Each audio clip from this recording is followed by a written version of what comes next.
Hey y'all. Hi. So we want to give you an update from White Pass to Stevens. Stevens Pass. So this is our kind of second video of Washington, and we sort of left Goat Rocks Wilderness to kind of join into what we call Snoqualmie Wilderness. So we saw new views, got closer to Mount Rainier. But some of the cool things and highlights, maybe Nat, you can share some stuff. Um, yeah, lots of ups and downs. The terrain got a lot more difficult, at least for me. It was very rocky, so it took us a lot longer to get more miles, especially going in and out of Snoqualmie. But the views kept us going because there are more ridge lines, more rocks, but also which meant a lot of beautiful mountains to look at. Yeah. So, yeah. Yeah, so we noticed that coming out of White Pass, there was a warning for norovirus, which is like a virus that's in a lot of the stagnant pools and streams. Water, yeah. And so we had this concern, so we had to do some long water carries, like 10, 12 miles. We passed this old cabin along the trail. We got some trail magic, which is really nice from just locals who are, out on the weekend or a week on their quad bikes, and really nice to talk to folks from like rural America. I would say it was just a good experience to hear their perspective. They were so curious about the PCT and didn't even imagine that they were just right on it. So it was pretty cool to share our stories and also learn a little bit about what they're up to. Yeah. And I guess also one of the biggest highlights was our first proper trail magic at Chinook Pass. So this person set up a kind of like a canopy in the parking lot with coolers of food, drinks, first aid kit, foam rollers for your tired legs, anything that you would need. So that was really nice, especially coming in at the end of the day. We thought we would not see anyone there, but we did see a lot of people, so that was really nice.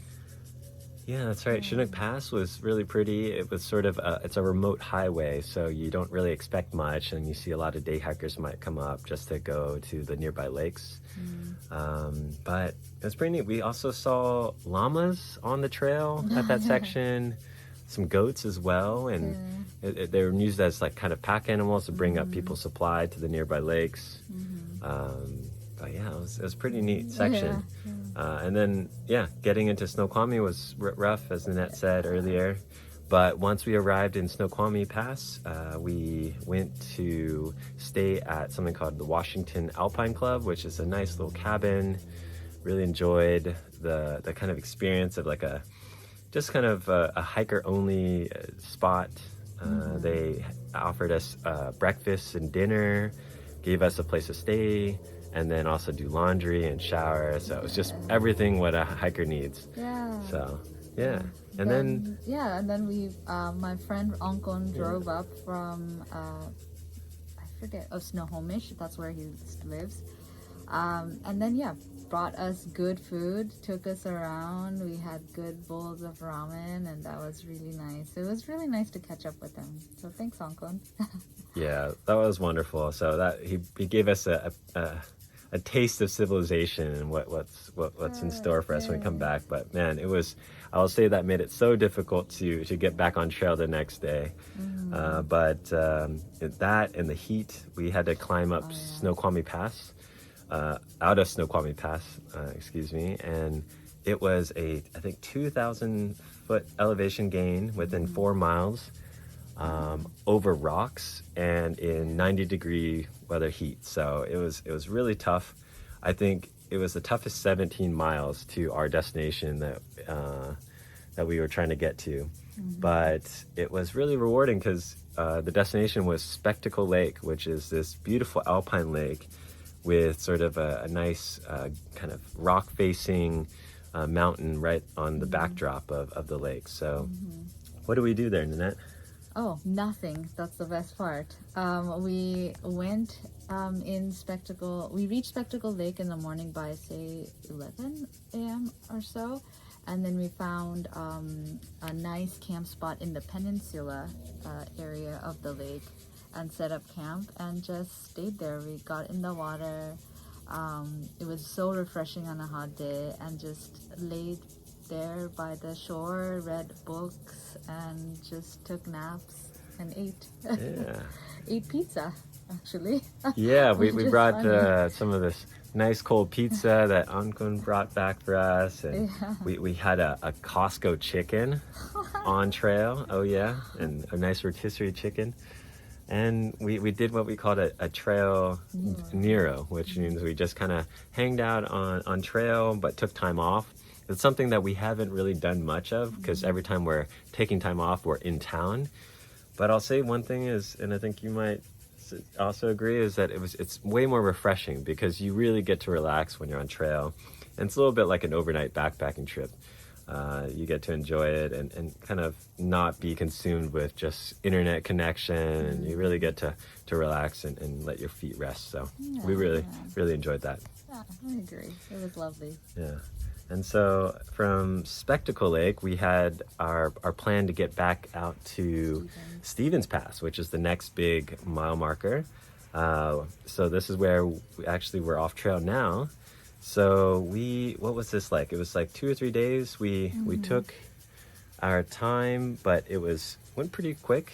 Yeah, it was a short, it was just a 71-mile hike, and we spent a whole day in Spectacle Lake, so that was nice. And then we hiked out 2 days, but we saw, again, some beautiful views, and we spotted a lot of marmots. Yeah, that was really cute. So these are the cute, furry, like beaver type creatures, and they are always like eating grass and just going around with their baby marmots, and it's really cute. That's right. There was, in this kind of rock section after Spectacle, there was quite a few these ridges we were going above, and they're just kind of wandering around, and we got really close to them. So we'll show you some footage of them. They're really adorable, and they're just eating the grass and hanging out. And then right before getting off of Stevens Pass, it took us by surprise, these wild blueberry bushes, because we were just planning on looking for a campsite, and then we found a nice spot, and then suddenly we're like, whoa, what are these berries around? and there were blueberries, and they were amazing. So we collected a lot in a jar, and we ate a lot ourselves, and also brought some for our friend who we're staying with. Yeah, so it's pretty cool. I was a little skeptical of blueberries, but we did our research and made sure they weren't like lookalikes. But yeah, we're excited. We're gonna make some blueberry pancakes this morning.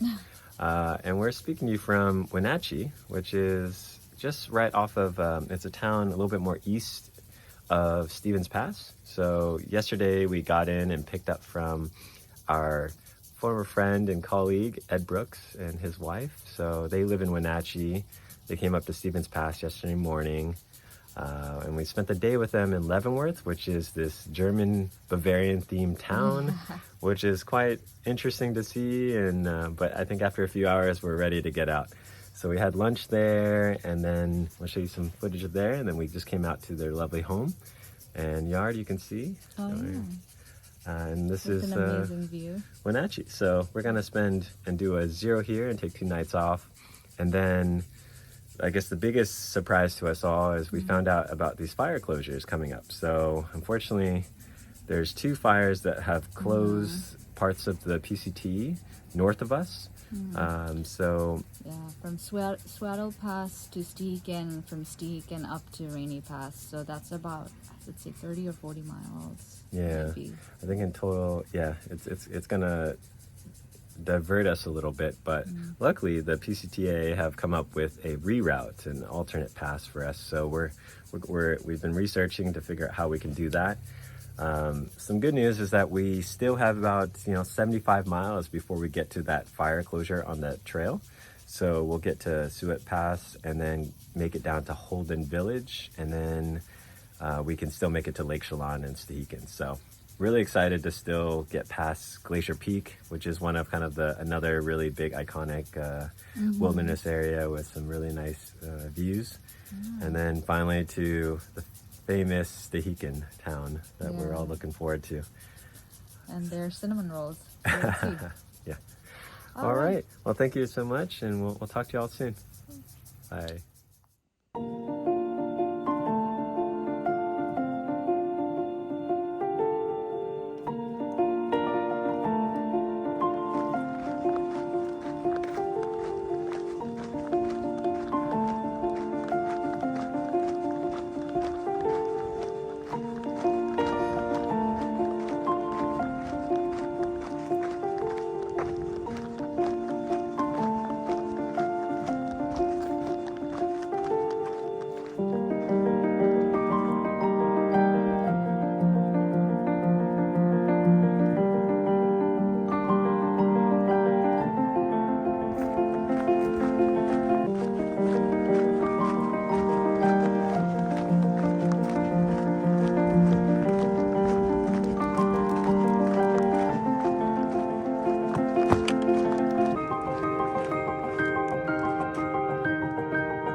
So earlier we saw a fighter jet fly through this valley, and it was pretty cool. It was fully on its side vertically.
Hey there.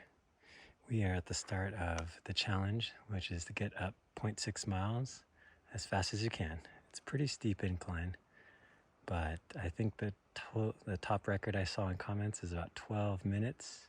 So let's see how we do.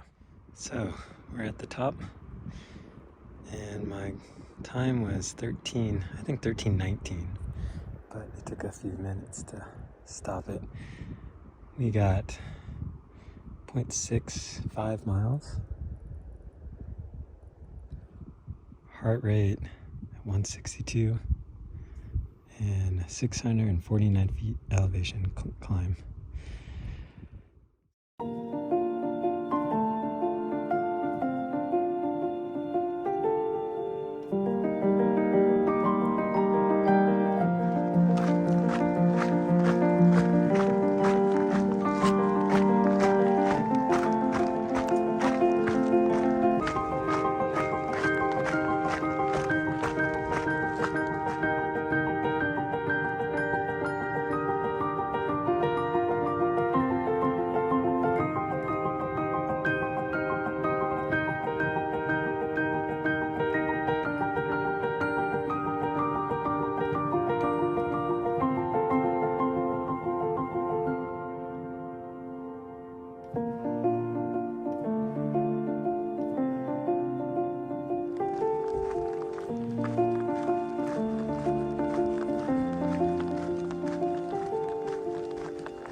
So, after over 1,000 miles in these guys, it is time to swap them out for some new guys. And here are the new ones. You can see. Look at that. Almost night and day.